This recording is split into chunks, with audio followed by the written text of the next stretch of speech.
Salam sejahtera dan salam Sarawakku sayang. Buletin UKAS edisi malam 25 Julai 2020 bersama saya Janet Bennett.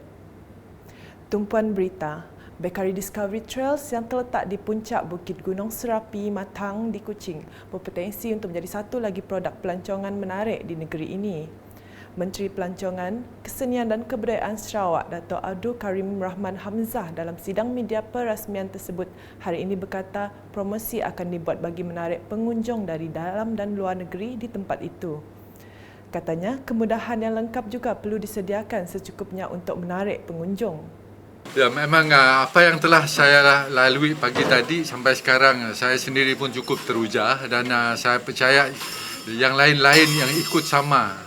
Pertama kali pergi ke tempat ini pun dapat merasakan bahawa ini adalah satu khazanah, satu tempat yang cukup indah yang patut dipamerkan. Jadi kita akan berusaha untuk melihat bagaimana hendak meningkatkan kemudahan-kemudahan sama ada tempat parking, tempat bilik air dan sebagainya. Karena kalau hendak datang ke tempat ini, kemudahan-kemudahan seperti itu termasuk tempat-tempat rehat dalam perjalanan naik bukit, mesti ada tempat rehat kerana kalau orang-orang tua agak sakit sikit dia mesti mau ada tempat rehat. Kemudahan-kemudahan seperti itu kita akan bincang dengan council. Dalam pada itu, Dato' Abdul Karim menambah, sektor pelancongan di Sarawak juga semakin menunjukkan peningkatan setelah terkesan teruk akibat pelaksanaan Perintah Kawalan Pergerakan PKP susulan penularan wabak COVID-19. Dibandingkan dengan kehadiran pengunjung daripada luar tahun yang lepas pada masa yang sama, Jun tu Jun, Mei dengan Mei, apa yang ada pada masa ini adalah lebih kurang 50% yang ada pada tahun lepas. Dan it's coming up. Ya. Kalau dibandingkan 2 bulan lepas hanya 10%, 10-20%. At least now it has increased. But this is something which we expect because we are the one that lock ourselves down. We don't allow the plane to come in, so nobody we can come in.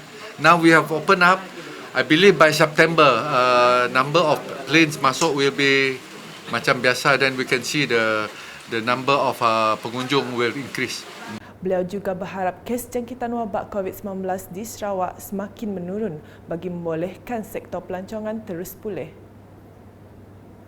Berita berikutnya, semua agensi ahli jawatan kuasa pengurusan bencana bahagian JPBB Miri diminta bersiap sedia dalam menghadapi sebarang kemungkinan perubahan cuaca dan air pasang besar.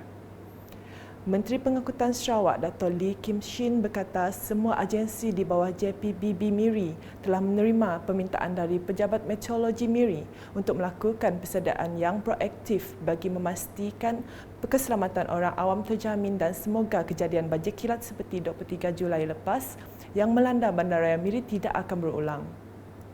Beliau berkata demikian dalam kenyataan media pada Jumaat.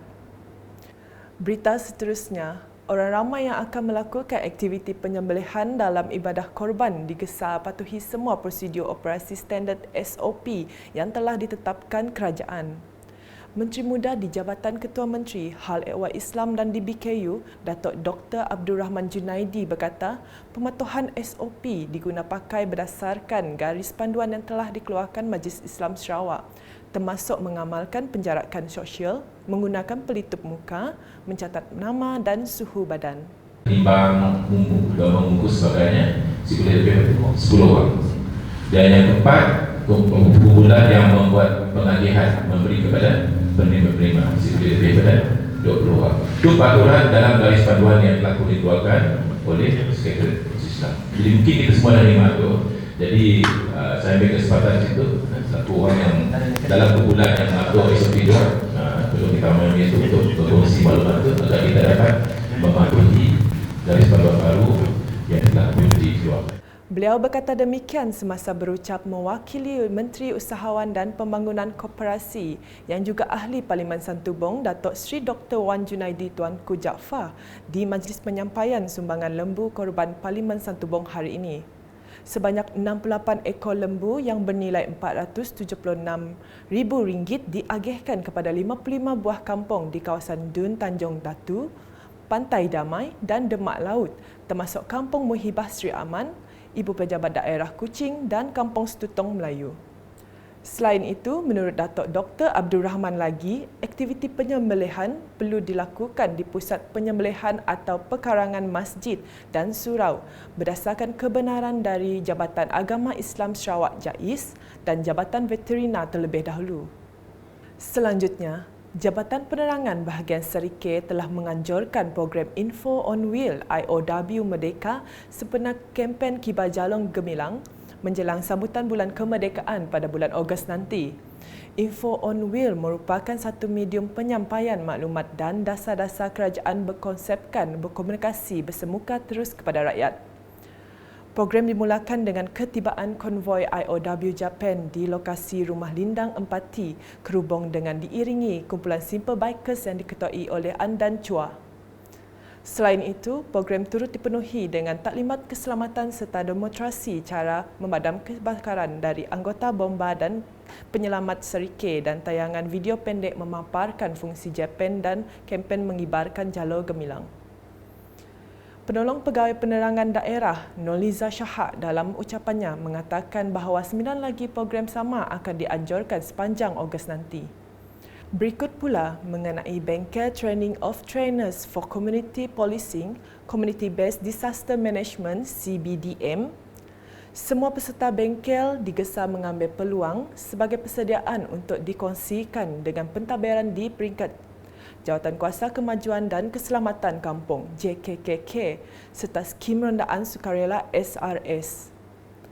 Timbalan Residen Bahagian Limbang Haji Sebi Haji Abang semasa berucap dalam bengkel tersebut pada Jumaat berkata CBDM merupakan suatu pendekatan untuk memperkasarkan keupayaan masyarakat di peringkat komuniti melalui strategi dan sumber-sumber untuk mengurangkan risiko bencana di samping memastikan keselamatan di kawasan mereka.